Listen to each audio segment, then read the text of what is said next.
नमस्कार दोस्तों BS second semester exam 2023 से 2027 में जो भी छात्र है और दोस्तों आपका सब्जेक्ट हिस्ट्री इतिहास में मेजर है तो दोस्तों आप सभी के लिए आज का क्वेश्चन बहुत ही महत्वपूर्ण क्वेश्चन होने वाला है। ठीक है, तो दोस्तों लघु उत्तरीय प्रश्न आप सभी के लिए आज हम ले आए हैं। ठीक है दोस्तों, तो दोस्तों यहाँ पे आप सभी के सामने पहला नंबर क्वेश्चन ये है, द्वितीय धर्म युद्ध 1147 और 49 के बारे में बताइए। ठीक है दोस्तों, द्वितीय धर्म युद्ध जो कि 1147 से 1149 के बीच में हुआ था उसके बारे में हमें बताना है इसके उत्तर में। ठीक है दोस्तों, इसके उत्तर में हम लोग जानेंगे द्वितीय धर्म युद्ध 1147 से 1149 ईसाइयों और मुसलमानों के बीच हुआ। दोस्तों यह एक युद्ध था जिसका मुख्य उद्देश्य पवित्र भूमि जेरूसलम और आसपास के क्षेत्रों को मुसलमानों से वापस लेना था। ठीक है, अब दोस्तों हम लोग जानेंगे कि इस युद्ध का कारण क्या था। ठीक है दोस्तों पहले धर्म युद्ध के बाद ईसाइयों ने पवित्र भूमि पर कब्जा कर लिया,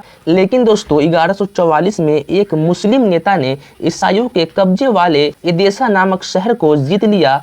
इससे ईसाइयों को लगा कि उनके लिए खतरा बढ़ गया है और दोस्तों इसीलिए उन्होंने दूसरा धर्म युद्ध शुरू किया। ठीक है, अब दोस्तों हम लोग जानेंगे कि इसका परिणाम क्या हुआ। दोस्तों दूसरा धर्म युद्ध असफल रहा, यूरोपीय सेनाएं पवित्र भूमि में जीत हासिल नहीं कर पाए और दमिश्क नामक शहर को जीतने की कोशिश में उन्होंने हार का सामना करना पड़ा। ठीक है दोस्तों, अब दोस्तों हम लोग जानेंगे कि उसका क्या प्रभाव पड़ा। ठीक है दोस्तों इस असफलता ने ईसाइयों का मनोबल को कमजोर कर दिया और मुस्लिमों का आत्मविश्वास बढ़ा दिया। दोस्तों यह असफलता एक और बड़े धर्म युद्ध यानी कि तीसरा धर्म युद्ध की नींव रखी जो बाद में जेरूसलम पर मुस्लिमों के कब्जों के बाद हुआ था। ठीक है दोस्तों, चलिए दोस्तों अब हम लोग बढ़ते हैं अगले नंबर क्वेश्चन की तरफ। दोस्तों अगला नंबर क्वेश्चन ये है कि धर्म युद्ध का प्रभाव बताइए। दोस्तों धर्म युद्ध जो हुआ तो उस धर्म युद्ध से क्या प्रभाव हुआ हमें इसके उत्तर में बताना है। ठीक है दोस्तों, धर्म युद्धों का प्रभाव कई क्षेत्रों में पड़ा, इसे समझने के लिए कुछ बिंदुओं में बांट सकते हैं। ठीक है, अब दोस्तों इसके एक नंबर हम लोग जानेंगे राजनीतिक प्रभाव। दोस्तों राजाओं की शक्ति बढ़ी। दोस्तों धर्म युद्धों के दौरान यूरोप के राजाओं की ताकत बढ़ गई क्योंकि उन्होंने अपनी सेनाओं का नेतृत्व किया और चर्च से समर्थन मिला। ठीक है, और दोस्तों बिजान्टिन साम्राज्य कमजोर हुआ और दोस्तों चौथे धर्म युद्ध के बाद बिजान्टिन साम्राज्य कमजोर पड़ गया जिससे बाद में तुर्कों ने इस पर कब्जा कर लिया। ठीक है दोस्तों, अब दोस्तों हम लोग जानेंगे कि इसका सामाजिक प्रभाव क्या पड़ा। ठीक है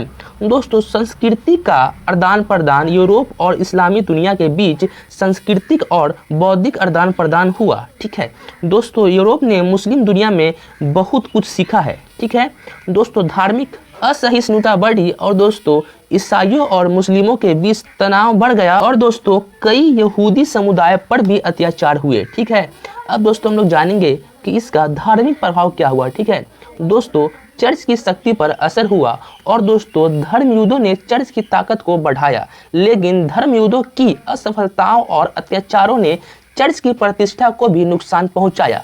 ठीक है दोस्तों, धार्मिक विभाजन। दोस्तों धर्म युद्धों के कारण कैथोलिक और ऑर्थोडॉक्स चर्च के बीच मतभेद और बढ़ गए। ठीक है, अब दोस्तों हम लोग जानेंगे कि इसका आर्थिक प्रभाव क्या पड़ा। ठीक है दोस्तों, व्यापार बढ़ा लेकिन धर्म युद्धों के बाद यूरोप और पूर्व के क्षेत्रों के बीच व्यापार बढ़ गया और दोस्तों यूरोप में नए व्यापारिक रास्ते और शहर का विकसित हुए। ठीक है, अब दोस्तों शहरों का विकास। दोस्तों व्यापार के कारण इटली जैसे देशों में वेनिस और जेनोवा जैसे शहरों का विकास हुआ। ठीक है, अब दोस्तों हम लोग इसमें जानेंगे वैज्ञानिक और बौद्धिक प्रभाव। ठीक है दोस्तों ज्ञान का प्रसार। मुस्लिम दुनिया से संपर्क के कारण यूरोप में विज्ञान, गणित और चिकित्सा के क्षेत्र में नई जानकारी का प्रसार हुआ। ठीक है दोस्तों, इसे हम संक्षेप में जानेंगे तो धर्म युद्धों ने यूरोप और मुस्लिम दुनिया को प्रभावित किया जिससे राजनीतिक, समाज, धर्म और व्यापार में बड़े बदलाव आए। ठीक है, चलिए दोस्तों अब हम लोग बढ़ते हैं अगले नंबर क्वेश्चन की तरफ। दोस्तों अगला नंबर क्वेश्चन जो कि बहुत ही महत्वपूर्ण क्वेश्चन है। ठीक है दोस्तों, क्वेश्चन ये है कि इस्लामी अभियोजों के पूर्व अरब की स्थिति बताइए। ठीक है दोस्तों, इसके उत्तर में हम लोग जानेंगे कि इस्लाम के आने से पहले अरब की स्थिति कुछ इस तरह की थी। ठीक है दोस्तों, सामाजिक स्थिति। ठीक है दोस्तों, कबीलाए समाज। दोस्तों अरब में लोग कबीलों में रहते थे, हर कबीले का अपना नेता होता था जिसे शेख कहा जाता था। ठीक है दोस्तों, कबीले के बीच अक्सर झगड़े और लड़ाई होती रहती थी। ठीक है, अब दोस्तों हम लोग जानेंगे अन्याय और संघर्ष। दोस्तों, समाज में कानून और न्याय की व्यवस्था नहीं थी, लोग अक्सर अपनी ताकत से ही समस्याएं सुलझाते थे। ठीक है, अब दोस्तों हम लोग जानेंगे धार्मिक स्थिति। ठीक है दोस्तों, बहुत से देवताओं की पूजा, लोग बहुत से देवताओं की पूजा करते थे। और दोस्तों, मक्का में काबा नामक पवित्र स्थान जहां 360 से अधिक मूर्तियां थी जिन्हें लोग पूजते थे। अब दोस्तों, मूर्ति पूजा, हर कबीले का अपना एक प्रमुख देवता होता था। अब दोस्तों हम लोग जानेंगे इसमें आर्थिक स्थिति। ठीक है दोस्तों, व्यापार, मक्का और अन्य शहर व्यापार के बड़े केंद्र थे। व्यापारी लोग दूसरे देशों से सामान लाते थे और बेचते थे। ठीक है, अब दोस्तों हम लोग जानेंगे मक्का का महत्व। दोस्तों, मक्का धार्मिक और व्यापारिक दोनों कारणों से बहुत ही महत्वपूर्ण था। ठीक है दोस्तों, यहाँ तीर्थ यात्राएं होती थी जिससे मक्का की अर्थव्यवस्था को फायदा होता था। ठीक है, अब दोस्तों हम लोग जानेंगे संस्कृति स्थिति। ठीक है दोस्तों, कविता और कहानी, अरब में लोग कविताओं और कहानियों को बहुत पसंद करते थे, अभी समाज में बहुत सम्मानित माने जाते थे। ठीक है, अब दोस्तों हम लोग जानेंगे इसका मौखिक परंपरा। दोस्तों, लोग ज़्यादातर चीज़ें मौखिक रूप से याद रखते थे और दूसरों को बताते थे। और दोस्तों, लिखने का ज़्यादा चलन नहीं था। ठीक है, अब दोस्तों हम लोग जानेंगे नैतिक और सामाजिक समस्याएं। दोस्तों, महिलाओं को ज़्यादा अधिक नहीं मिलते थे। ठीक है, और दोस्तों कभी कभी लोग नवजात लड़कियों को जिंदा दफन कर देते थे। ठीक है, अब दोस्तों हम लोग जानेंगे कि शराब और जुआ।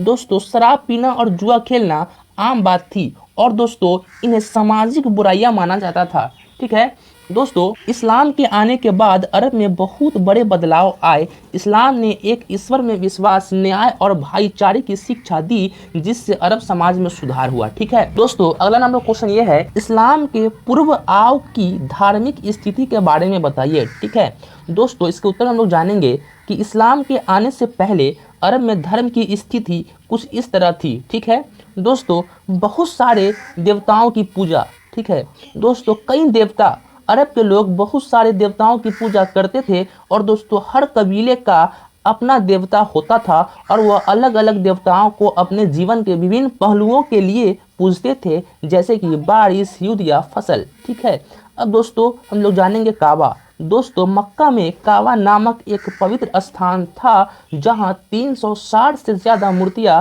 रखी हुई थी और दोस्तों लोग काबा की तीर्थ यात्रा करते थे और वहां अपने देवताओं की पूजा करते थे।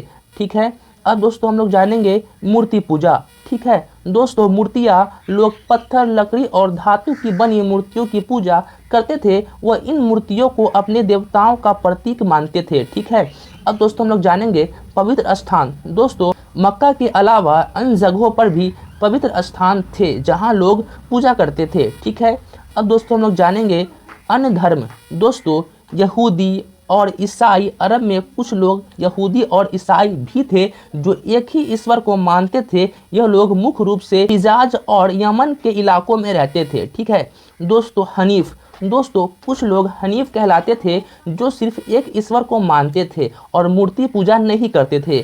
ठीक है दोस्तों, वह इब्राहिम के धर्म को मानते थे। ठीक है, अब दोस्तों हम लोग जानेंगे इसके धार्मिक अनुष्ठान और विश्वास। ठीक है, लोग कई तरह के अंधविश्वासी और जादू टोना में विश्वास करते थे। वह जीवन की समस्याओं से निपटने के लिए इन पर निर्भर रहते थे। ठीक है दोस्तों, धार्मिक त्यौहार। दोस्तों, लोग अपने देवताओं की पूजा के लिए कई तरह के धार्मिक त्यौहार और अनुष्ठान करते थे, जैसे कि बलिदान, कुर्बानी देना। ठीक है, अब दोस्तों हम लोग जानेंगे धार्मिक संघर्ष। दोस्तों, धार्मिक असहिष्णुता, अलग अलग देवताओं को मानने वाले कबीले के बीच अक्सर झगड़े और संघर्ष होते रहते थे। ठीक है दोस्तों, इस्लाम के आने के बाद अरब में यह स्थिति बदल गई और दोस्तों इस्लाम ने एक ईश्वर की पूजा को बढ़ावा दिया और मूर्ति पूजा को खत्म कर दिया। ठीक है, चलिए दोस्तों अब हम लोग जानेंगे अगला नंबर क्वेश्चन दे रहा हूँ। दोस्तों, अगला नंबर क्वेश्चन ये है कि इस्लाम के पूर्व अरब में भाषा एवं साहित्य का परिचय दीजिए। ठीक है दोस्तों, इसके उत्तर में हम लोग जानेंगे कि इस्लाम के आने से पहले अरब में भाषा और साहित्य का स्वरूप कुछ इस प्रकार था। ठीक है दोस्तों, अरबी भाषा, ठीक है, मौखिक परंपरा, दोस्तों अरब में लोग ज़्यादातर अपनी बातें और कहानियाँ मौखिक रूप से ही साझा करते थे और दोस्तों लिखित सामग्री का उपयोग कम था, ठीक है। लेकिन लोग शब्दों को आसानी से याद कर लेते थे और दूसरों को सुनाते थे, ठीक है। और दोस्तों लेखन का चलन था, लेकिन यह सीमित था। मुख्य रूप से व्यापार और प्रशासन के लिए लिखा जाता था, ठीक है। अब दोस्तों हम लोग जानेंगे कविता। दोस्तों महत्व, कविता को बहुत महत्व दिया जाता था।